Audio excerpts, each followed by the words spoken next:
While we all know of the wonderfully frightening and complex franchise known as Five Nights at Freddy's, there's something that I don't think people know enough about, the creator Scott Cawthon. Well, today I'm going to be going into the background of his story, the rise, the fall, everything going on in between, and basically his leading to creating Five Nights at Freddy's and what's happened during his time creating Five Nights at Freddy's. Today I'll be covering things that you did not know about Scott Cawthon, so as always these videos take me much longer than anything else to create, so a like and subscribe would mean so much to me. But besides that, let's get right into the video.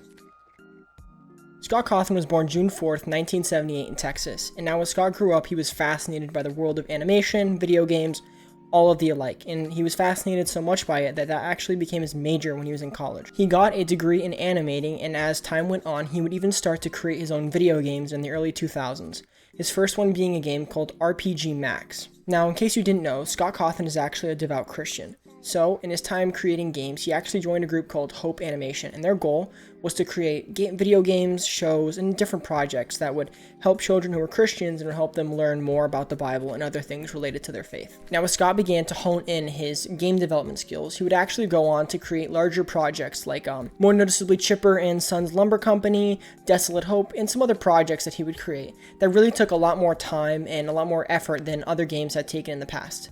However, like some previous projects, they would flop. And the issue is that Scott was married and had kids.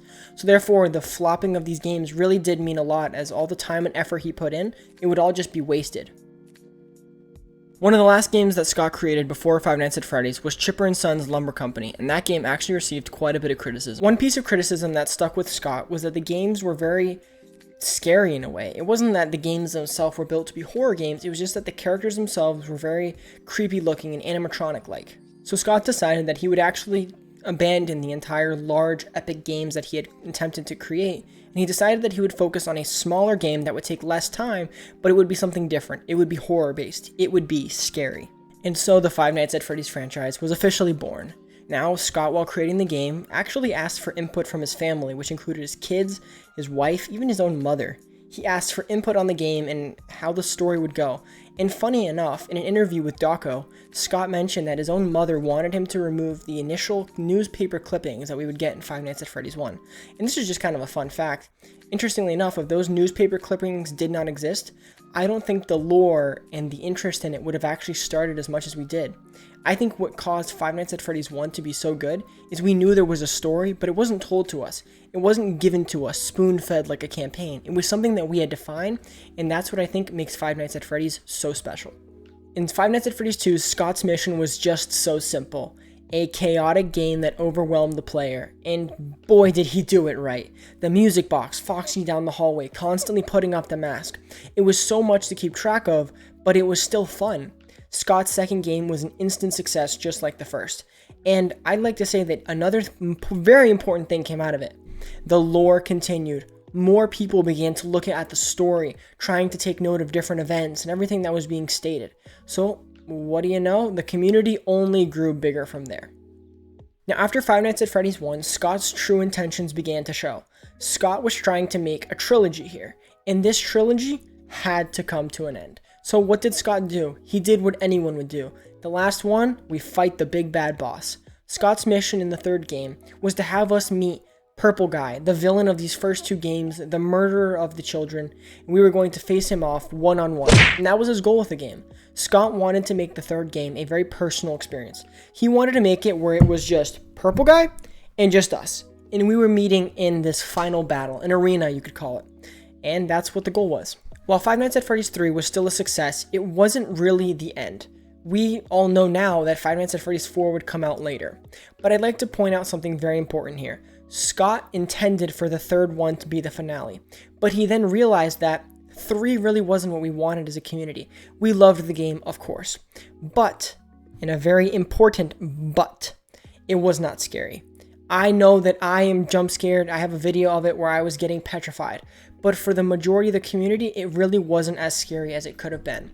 So what happened? He thought, I have a challenge here. I'm going to prove that I can make another scary game. And so he did. And the fourth was intended to be the final chapter. It was intended to be the end. Now, as Scott began to work on Five Nights at Freddy's 4, it is just so obvious to see how much more time and effort he had to put in. Look at Freddy in Fnaf 1 and look at him in the fourth. It's just so much work to create these 3D models. But Scott put in the work and the effort, and he wanted this to really be the end. Hence why he gave us so much story. We were even given cutscenes and everything that really gave us a little bit of a story and a glimpse into Fredbear and Friends. Now, this is the issue. He gave us too much of a look. And Scott even mentions himself that Five Nights at Freddy's 4 was not meant to cause as much confusion as it did. Five Nights at Freddy's 4 really left the community with a lot of questions. Whether it was the box, whether it was the timeline, Scott actually kind of shot himself in the foot.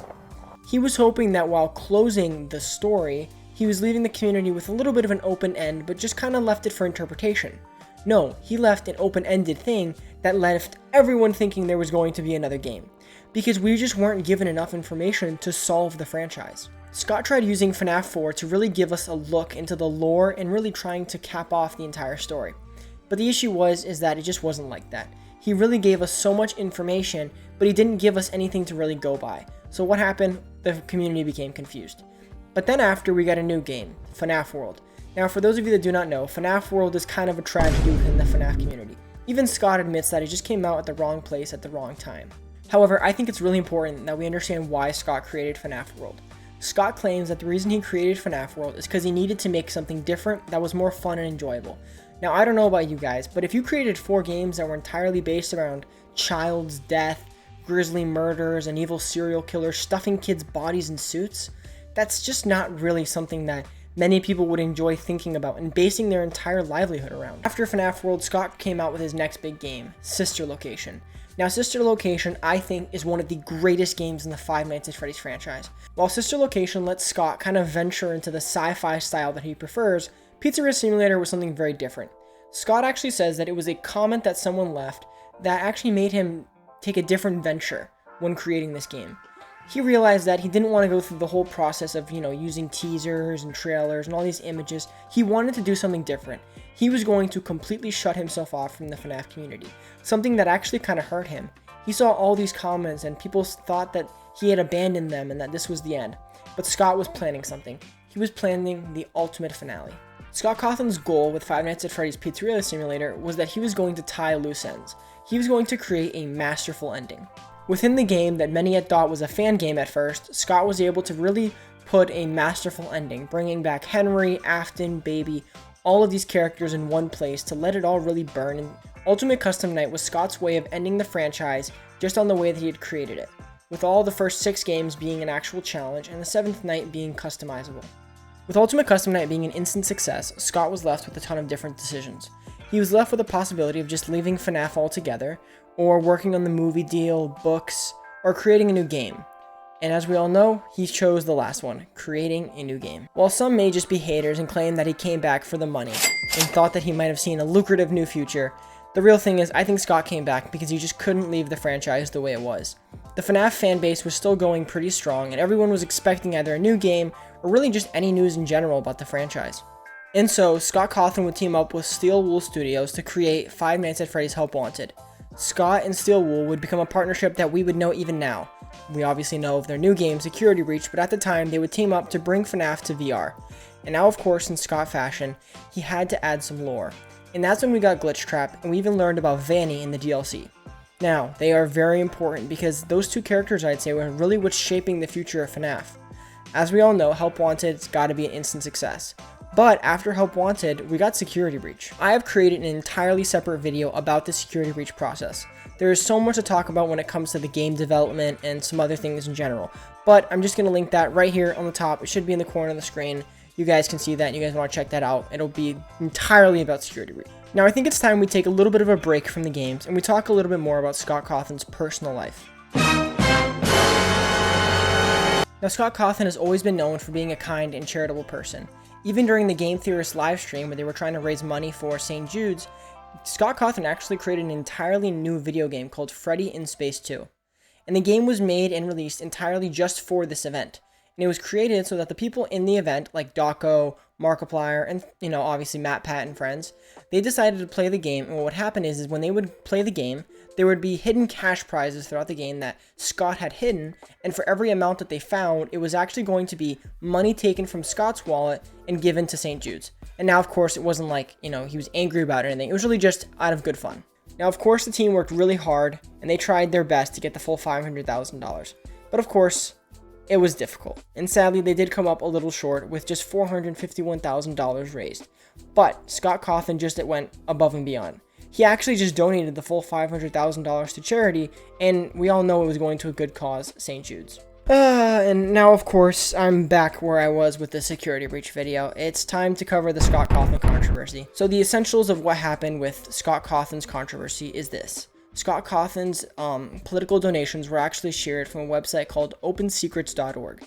And what happened is people were able to use that website to see that he had donated to controversial political candidates like Donald Trump and Mitch McConnell, and many others that standed more towards the conservative spectrum. The issue, of course, isn't that Scott Cawthon donated to political figures. It's more the fact of which the political figures he chose.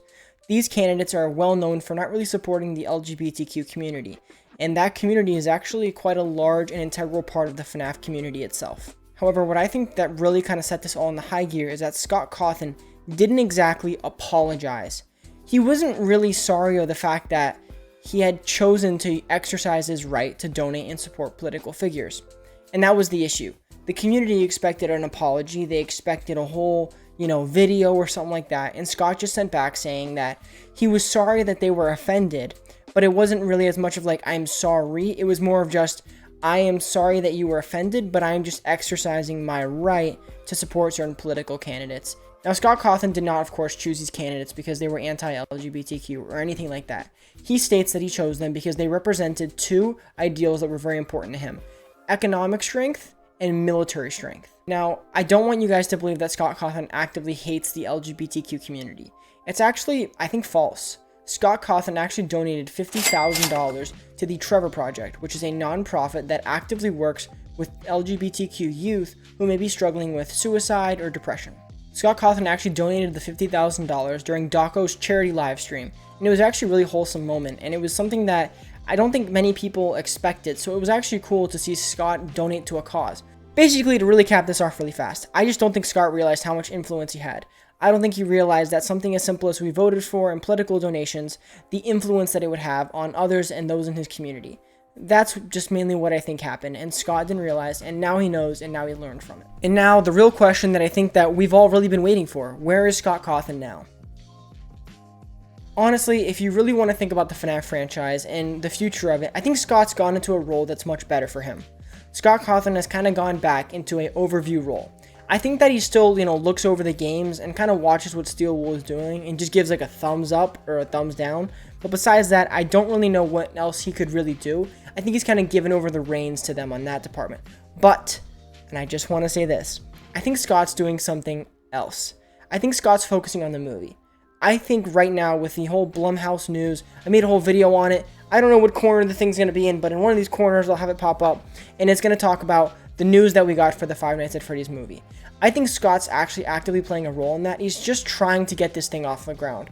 It's kind of been stalling for a while, and I think him and Jason Blum are going to work really hard to get this thing actually into a movie theater near you. So, despite everything, I really do want to say thank you, Scott. You've provided me an opportunity to create content around your franchise, and I just want to thank Scott for that. He's the one that created it, and while we've built it all together, he's the one that put like the first cornerstone down, which was Fnaf 1. Now, I know that Scott Cawthon might never see this or make it this far in the video, but if you ever do see this, Scott, I would love to interview you or have a chat with you in general. Hit me up in the comments down below. I know that's like the slimmest chance ever, but you know what? I tried. But besides that, guys, I just want you to know that these videos do take so long. This has really been draining me over the past week. I mean, I'm sure you've seen my shirts changed multiple times. So please, if you made it this far, please leave a like and subscribe. It means the world to me. This takes so much for me to create. I know it may not be the highest quality, but I literally do put the most effort that I can in these. So it would mean so much if you guys did that. Now, besides that, I want you all to have a wonderful rest of your day, night, week, month, year. You guys all have goals, I'm sure, and make sure you guys strive your best to hit your goals, and I'm hoping that you hit those goals as well. But besides that, twitch.tv/sandwichly if you guys want to watch me live.